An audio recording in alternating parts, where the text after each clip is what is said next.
Hello everyone, welcome back to my channel economics time. And आज जो हम topic discuss करने जा रहे हैं that is aggregate demand and aggregate supply model, जिसको हम शॉर्ट फॉर्म में ADAS मॉडल भी बोलते हैं। डिटेल में इसके बारे में डिस्कस करने से पहले थोड़ा सा हम बैकग्राउंड में जाएंगे कि ADAS मॉडल की ज़रूरत क्यों पड़ी और किस लिए हम इसको इकोनॉमिक्स में यूज़ करते हैं। बेसिकली इकोनॉमिक एक्टिविटीज़ के अंदर फ्लक्चुएशंस आते हैं फ्रॉम ईयर टू ईयर, हर साल चेंजेस आते हैं। मोस्ट ऑफ द टाइम दो तरह के फेज एक्सपीरियंस करती है economy. First is growth and second is contraction. Growth में क्या होता है कि just because of increase in labour force, increase in capital stock and advancement in technical knowledge, जो production of goods and services है वो ओवर टाइम इंक्रीज होता है, जिससे जो लोगों की जो इनकम है या नेशनल इनकम कह सकते हैं, रियल GDP कह सकते हैं, वो भी इंक्रीज होती है। This growth allows people to enjoy higher standard of living. Contraction में क्या होता है? कॉन्ट्रैक्शन में firms find themselves unable to sell all the goods and services they have to offer, so they cut back on the production cut back होगा, production workers are laid off, employment है वो increase होगा, factories है वो idol रहेंगी, बेकार रहेंगी, क्योंकि इकोनॉमी के अंदर जो गुड्स एंड सर्विसेज का प्रोडक्शन है वो कम हो जाएगा। रियल GDP है या फिर अदर मेजर्स ऑफ इनकम है वो भी कम हो जाते हैं। And such a period of falling income and rising unemployment is called recession। अगर वो mild है और अगर वो severe condition में है तो हम उसको depression का नाम देते हैं। An example of such economic downturn occurred in 2008 and 9 in US economy, जिसमें almost US economy की जो GDP है, real GDP, वो 4.7% तक decrease हो गई थी, reduce हो गई थी। Now the question arises, what causes short-term fluctuation in economic activities? जो बेसिकली लार्जली जो हम स्टडीज़ वेरिएबल स्टडीज़ करते हैं जो इकोनॉमिक एक्टिविटीज़ को अफेक्ट करते हैं, that is GDP, unemployment, price level, money supply, government spending and taxes and interest rate. But आज के टॉपिक में जो हमारा मेन फोकस है that is on the forces that explain the economic growth from year two year. यानी short term में fluctuations economic activities में कौन से फोर्सेज की वजह से आता है, कौन से फैक्टर्स की वजह से आता है, rather than from generation to generation. ये जो लॉन्ग टर्म, जो लॉन्ग रन ट्रेंड्स होते हैं, लॉन्ग रन फ्लक्चुएशंस होते हैं, उनकी बजाय हम शॉर्ट टर्म फ्लक्चुएशंस की बात करेंगे हमारे aggregate demand and aggregate supply model के अंदर। Aggregate demand and aggregate supply model के बारे में जानने से पहले हमें कुछ शॉर्ट टर्म फ्लक्चुएशंस के बारे में कुछ फैक्ट्स हैं, इंपॉर्टेंट फैक्ट्स हमें पता होना चाहिए। First one is economic fluctuations are irregular and unpredictable. Basically fluctuations के लिए एक टर्म यूज होती है business cycle, but that is misleading, क्योंकि वो टर्म सजेस्ट करती है कि इकोनॉमिक फ्लक्चुएशंस वो रेगुलर होते हैं, एक रेगुलर और एक प्रेडिक्टेबल पैटर्न फॉलो करते हैं। But in fact economic fluctuations है they are not regular and they are almost impossible to predict with much accuracy. तो ये रेगुलर नहीं होते, इरेगुलर होते, अनप्रेडिक्टेबल होते हैं। सेकेंड वन इज कि most macro economic quantities fluctuate together, कि जो मोस्ट मैक्रो इकोनॉमिक वेरिएबल्स हैं वो एक साथ फ्लक्चुएट करते हैं। फॉर एग्जांपल जब रिसेशन का फेज आता है तो रियल GDP कम हो जाती है, तो रियल GDP कम होने के साथ साथ पर्सनल इनकम है या कॉर्पोरेट प्रॉफिट्स होते हैं, consumer spending, investment spending, industrial production, तो सब चीज़ें कम हो जाती है। कि बेसिकली क्या कि रिसेशन है that is economy wide phenomena and they show up in many sources of macroeconomic data. तो मैक्रो इकोनॉमिक वेरिएबल्स हैं, they fluctuate together. Third one is as output falls unemployment rises, यानी जो economy के अंदर जो goods and services का output जब कम होता है तो अनएम्प्लॉयमेंट भी राइज होता है। In other words you can से कि जब रियल GDP कम होती है तो rate of unemployment rate of unemployment है वो भी इंक्रीज हो जाएगी। और ये सरप्राइजिंग भी नहीं है। Basically when firms choose to produce a smaller quantity of goods and services, they lay off the workers। जो वर्कर्स उनको हटा दिया जाएगा और बेसिकली जो पूल है अनएम्प्लॉयड पीपल्स का, अनएम्प्लॉयड पर्सनस का, वो इंक्रीज हो जाएगा। तो changes in the economy's output of goods and services are strongly correlated with changes in the economy's utilisation of its labour force. तो ये कुछ इंपॉर्टेंट फैक्ट्स हैं शॉर्ट टर्म फ्लक्चुएशंस के। अब हम बात करते हैं क्लासिकल इकोनॉमिस्ट की, कि क्लासिकल जो इकोनॉमिस्ट हैं वो शॉर्ट टर्म फ्लक्चुएशन या इकोनॉमिक एक्टिविटीज जो फ्लक्चुएशंस आते हैं उनके बारे में उनके क्या व्यूज़ थे। बेसिकली जो क्लासिकल इकोनॉमिक्स थी वो दो आइडियाज़ के ऊपर बेस्ड थी, classical dichotomy and money neutrality. Classical dichotomy क्या कहती है कि जो वेरिएबल्स हैं, दो तरह के वेरिएबल्स होते हैं, real variables and nominal variables, कि हम इन दोनों को एक साथ रिलेट करके नहीं चल सकते। हम इन दोनों को सेपरेटली स्टडी करना होगा, रियल वेरिएबल्स को एंड नॉमिनल वेरिएबल्स को। मनी न्यूट्रलिटी क्या कहती है कि changes in money supply affect only nominal variables, यानी अगर मनी सप्लाई में चेंज आता है तो उससे रियल वेरिएबल पे कोई असर नहीं होगा, सिर्फ नॉमिनल वेरिएबल्स हैं वो अफेक्ट होंगे। In a sense you can say money doesn't matter in classical world, कि अगर हम मनी इकोनॉमी के अंदर क्वांटिटी ऑफ मनी को डबल कर देते हैं तो everything would cost twice as much and everyone's income would be twice as high, but the change would be nominal. The things that people really care about, ki whether they have job, how many goods and services they can afford and so on, would be exactly the same. Real variable पे कोई असर नहीं होगा. So classical कहते हैं कि money is a will, यानी मुद्रा एक आवरण है। अगर हमें किसी भी इकोनॉमी को ऑब्जर्व करना है तो नॉमिनल वेरिएबल्स में be the first thing we see, but क्योंकि जो इकोनॉमिक वेरिएबल्स हैं that are often express in units of money, अगर क्लासिकल कहते हैं कि अगर हमें रियल वेरिएबल्स को अंडरस्टैंड करना है, स्टडी करना है, तो we need to look behind that will. Most of the economist believe that कि classical theory describe the words in the long run only but not in the short run. In short term basically क्या होता है कि real variables and nominal variables are highly intertwined, बहुत inter related होते हैं। जैसे England का example लेते हैं, 18th सेंचुरी में क्या हुआ था कि गोल्ड की डिस्कवरीज के बाद मनी सप्लाई एक्सपेंड हो गई थी। It took some time for prices to rise, कि जो नॉमिनल वेरिएबल है उसने टाइम लिया इंक्रीज होने में, मनी सप्लाई इंक्रीज होने के बाद, but in the meantime क्या हुआ था कि economy enjoyed higher employment and higher production, कि जो रियल वेरिएबल्स हैं वो उससे पहले ही अफेक्ट हो गए थे मनी सप्लाई इंक्रीज होने से। तो basically classical economics long run को अवॉइड करते हैं, लॉन्ग रन में जो इकोनॉमी फ्लक्चुएशंस आते हैं उनको एक्सप्लेन करते हैं, शॉर्ट रन को वो एक्सप्लेन नहीं करते हैं। अब हम बात करते हैं aggregate demand and aggregate supply model की, that focuses on how real and nominal variables interact. कि जो हमारा मॉडल है वो दो वेरिएबल्स के बिहेवियर पे बेस्ड है। First is total output of goods and services in the economy, that is measured by real GDP, that is real variable, and the average price level, that is nominal variable। तो अभी हम देखेंगे कि कैसे real variable and nominal variable, real GDP and price level कैसे behave करते हैं economic fluctuations में। तो ये हमारा मॉडल होगा, डायग्राम दिखाया वो हमने, जिसके थ्रू हमने फ्लक्चुएशंस को एनालाइज किया है in the economy as a whole with the help of aggregate demand and aggregate supply. तो एग्रीगेट डिमांड यहाँ पे क्या शो कर रहा है? Aggregate demand shows the total quantity of goods and services that households, firms, the government and the customers abroad want to buy at the each price level. And aggregate supply is the quantity of goods and services that firms produce and sell at each price level. तो ये हमारा aggregate demand and aggregate supply, that is aggregate demand is downward sloping and aggregate supply is upward sloping. यहाँ पे हमने लिया है horizontal axis पे quantity of output and vertical axis पे हमने show किया है price level। तो ये हमारा इक्विलिब्रियम, जहाँ पे भी दोनों इंटरसेक्ट करेंगे AD एंड AS, यहाँ पे ये हमारा इक्विलिब्रियम प्राइस लेवल होगा और ये इक्विलिब्रियम हमारा आउटपुट लेवल होगा।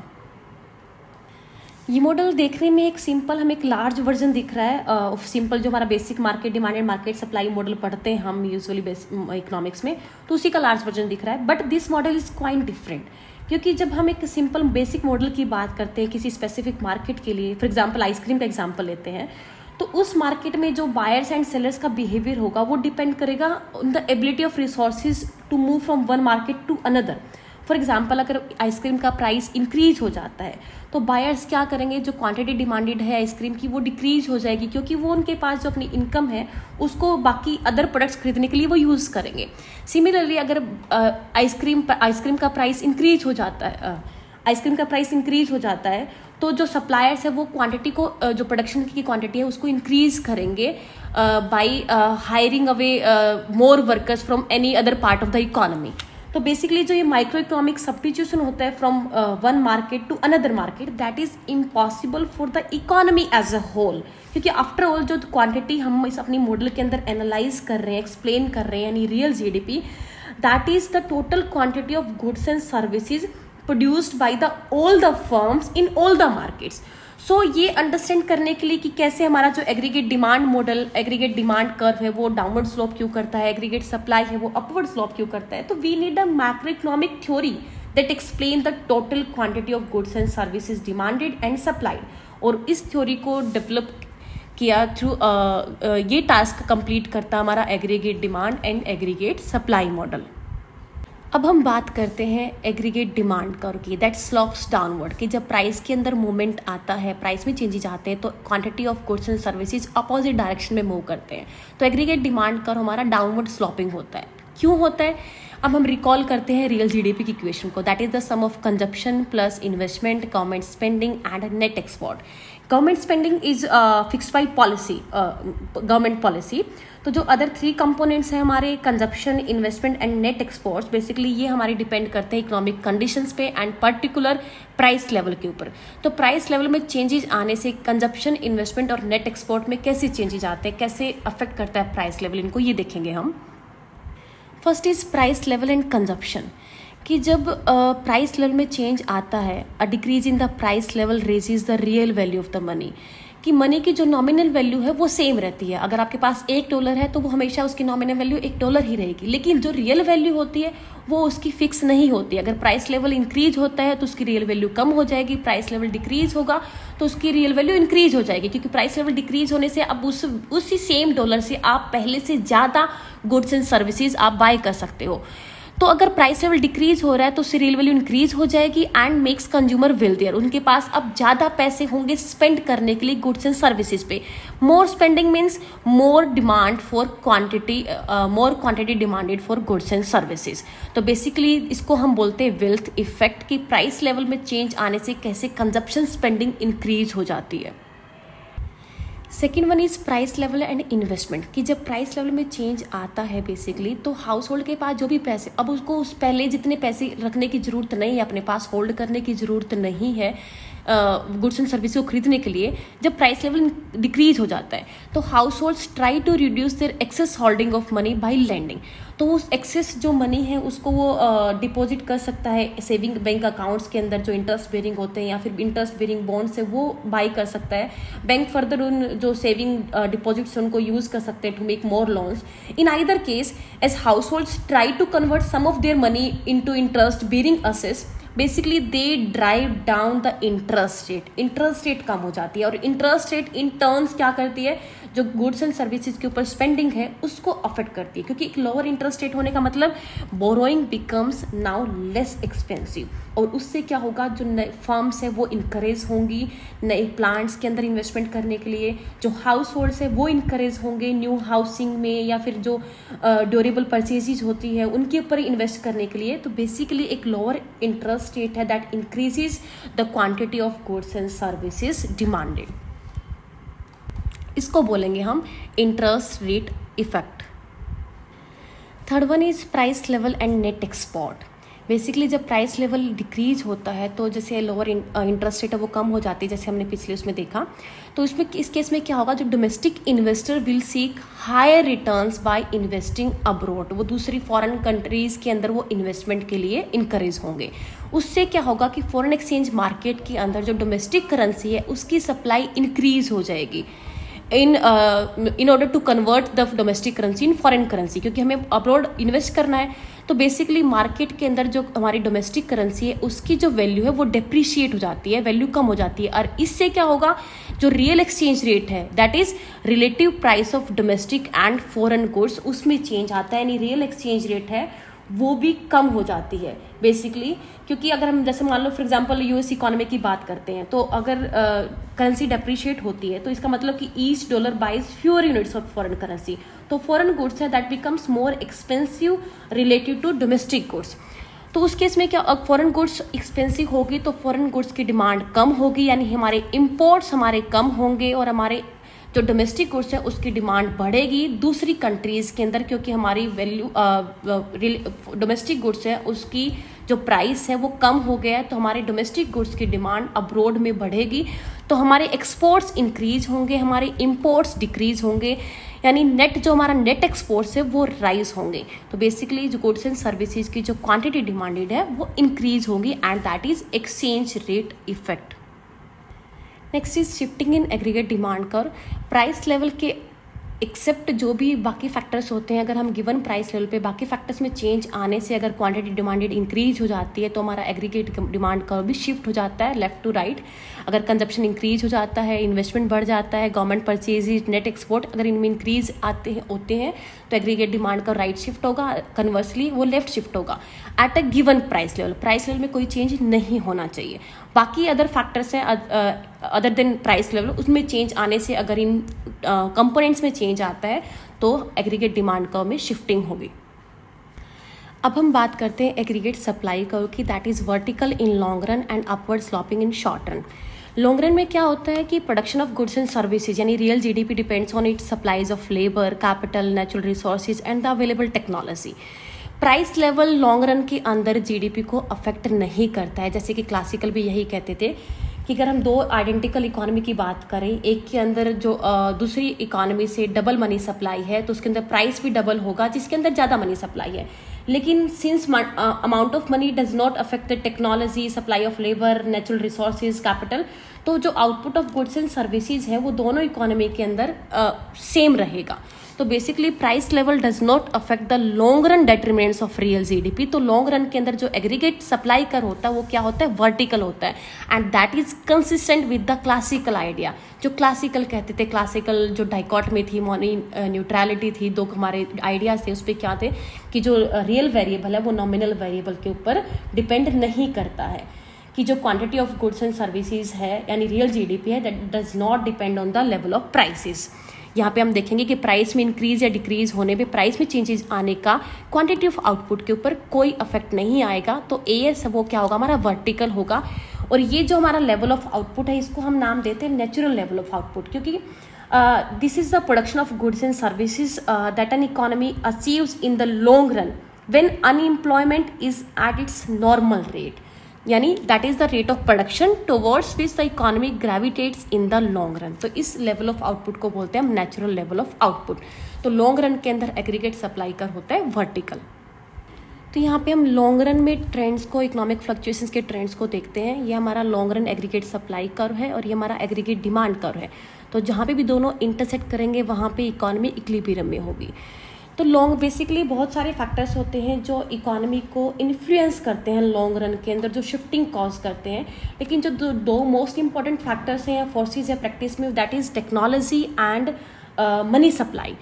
Technical progress shift the long run aggregate supply curve and growth in money supply shift the aggregate demand curve with growth in output and with continuing inflation. But हमारा जो model का focus है वो long run conclusions को address करना नहीं है। We have to provide a framework for short run analysis, but always remember that long run trends are the background on which short run fluctuations are superimposed. तो short run fluctuations की बात हम करते हैं कि short run में कैसे हमारा जो एग्रीगेट सप्लाई कर रहा है कैसे बिहेव करता है। शॉर्ट रन के अंदर जो एग्रीगेट सप्लाई कर है वो अपवर्ड स्लॉपिंग नेचर का होता है, यानी पॉजिटिव रिलेशनशिप होता है प्राइस में चेंजेस का with changes in output. Price level affect the real GDP.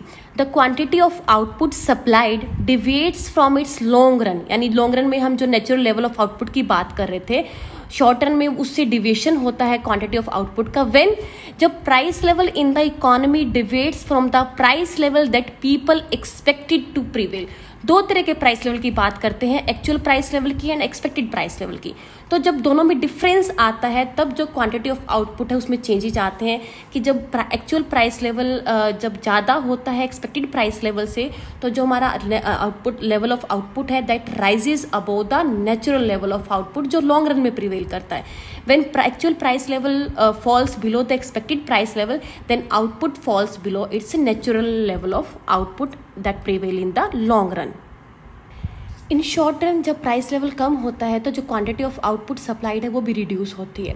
Basically this positive relation could be due to 3 reasons. First is sticky wages, जो स्टिकी वेज थ्योरी सजेस्ट करती है कि nominal wages adjust slowly over time, कि जो nominal wages होते हैं वो price expectations के ऊपर बेस्ड होती है। तो जब भी प्राइस में अगर changes actual price expected price से डिफरेंट होता है तो जो नॉमिनल वेजेस है वो इमीडिएटली रिस्पॉन्ड नहीं करते हैं प्राइस कट को या प्राइस चेंज को, बेसिकली क्योंकि कुछ लेबर कॉन्ट्रैक्ट्स होते हैं जिनको एक एम्प्लॉयर ओवरलुक नहीं कर सकता। तो जब भी प्राइस डिफरेंस आता है एक्चुअल प्राइस का और एक्सपेक्टेड प्राइस का, तो कोई भी सप्लायर है वो रिस्पॉन्ड कैसे करेगा कि जब प्राइस लेवल कम हो जाएगा तो आउटपुट को कम प्रोड्यूस करेगा, या प्राइस लेवल इंक्रीज हो जाता है तो वो ज़्यादा क्वांटिटी सप्लाई करता है। तो जो वेजेस है वो स्टिकी होती हैं इन शॉर्ट रन। तो बेसिकली जब भी प्राइस लेवल कम होगा तो क्वांटिटी सप्लाइड रिड्यूस होगी। Second one is sticky price, that is sticky price theory जो सजेस्ट करती है। इसमें क्या होगा स्टिकी प्राइसेस में कि सारे not all prices adjust instantly to changing economic condition, और अगर अनएक्सपेक्टेडली इकोनॉमी के अंदर एवरेज प्राइस लेवल कम हो जाता है तो सारी फर्म्स इमीडिएटली रिस्पॉन्ड नहीं करेंगी। हो सकता है कुछ फर्म्स इमीडिएटली उस अनएक्सपेक्टेड इवेंट पे इमीडिएट रिस्पॉन्ड करे, प्राइस कट कर दे, लेकिन क्योंकि कुछ मेन्यू कॉस्ट होती है जैसे cost of printing, distributing catalogues, और जो हमें प्राइस टैग चेंज करने उसके लिए भी टाइम चाहिए होता है, तो हो सकता है कुछ फर्म्स उस मेन्यू कॉस्ट को इनकर ना करे या बेयर ना करे। तो बेसिकली सभी फर्म्स वहाँ पे इंस्टेंटली इमीडिएटली रिस्पॉन्ड नहीं करती हैं प्राइस चेंज को। और जो फर्म्स प्राइस चेंज नहीं करती है, प्राइस कट नहीं करती है, अपना प्राइस फिर भी हाई ही रखती हैं एवरेज प्राइस लेवल कम होने पे भी, तो उनके हाई प्राइस की वजह से उनकी सेल्स कम होगी, और सेल्स कम होने से क्या होगा, they have to cut back on production and employment. तो ये स्टिकी प्राइसेस थ्योरी कहती है। थर्ड वन इज मिसपरसेप्शंस, यानी overall price level can mislead the suppliers about the individual markets. For example हम एक फार्मर का एग्जांपल लेते हैं कि फार्मर ऑब्जर्व करता है कि जो प्राइसेस वीट का प्राइस कम हो गया है, Before he noticed the fall in the prices of many other items he buys as a consumer। तो इस ऑब्जर्वेशन से वो क्या इन्फर करेगा कि जो अपनी वीट प्रोड्यूस करने का जो रिवॉर्ड है बेसिकली वो कम हो गया। हालांकि price level, average price level कम हुआ है, लेकिन उसने वो अपने रिलेटिव प्राइसेस के बारे में सोच रहा है, नहीं वो उसको मिसलीडिंग हुई है कि उसका गेहूं का प्राइस कम हुआ है। तो उस केस में क्या करेगा, he may respond by reducing the quantity of wheat supply. Similarly आप किसी भी सप्लायर की बात कर सकते हैं, अगर उसको मिसलीडिंग हो या कंफ्यूजन हो, ऐसा मिसपरसेप्शन हो कि जो उसके रिलेटिव प्राइसेस कम हुए हैं as compare to other prices, तो उस केस में he may respond by reducing the quantity of goods and services supplied to a lower price level. But over time, wages, prices and perceptions adjust, so this positive relationship is only temporary। Long run के अंदर जो aggregate supply कर होता है वो क्या होता है, वर्टिकल हो जाता है। शॉर्ट रन में ही सिर्फ अपवर्ड स्लॉपिंग होता है। ये हमने लॉन्ग रन इक्विलिब्रियम को दिखाया है, यहाँ देखिए, long run aggregate supply curve, short run aggregate supply curve and aggregate demand curve. Long run equilibrium is where aggregate demand is equal to long run aggregate supply curve. When the economy reaches this long run equilibrium basically, the expected price level will have adjust to equal the actual price level। तो basically जो short run aggregate supply कर है वो भी इस point से ही cross करता है एज वेल। तो this is the aggregate demand and aggregate supply model. Thank you very much.